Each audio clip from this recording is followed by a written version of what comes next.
I've always been a huge fan of the Peanuts comic, and when I was 2, my dad bought me a Charlie Brown doll from a thrift store.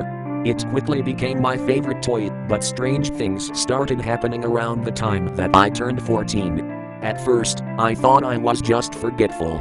I'd leave the Charlie Brown doll in one room, only to find it in a different room later. But then things started getting weird. I'd wake up in the middle of the night and find the Charlie Brown doll staring at me from the foot of my bed. It was creepy, but I tried to ignore it. One day, I picked up the doll to play with it and noticed something strange. It felt like the doll was alive, but it wasn't moving. I could feel a presence inside of it.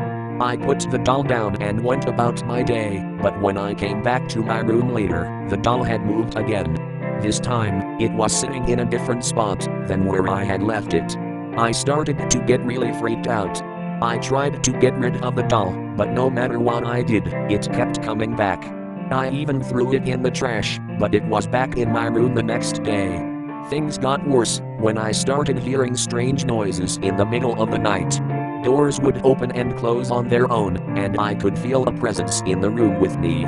I tried to tell my parents what was happening, but they didn't believe me.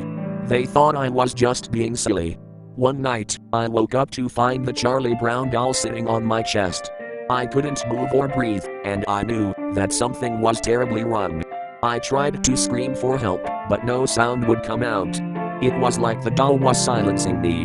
That's when I realized that the doll was haunted. But the ghost inside of it couldn't talk.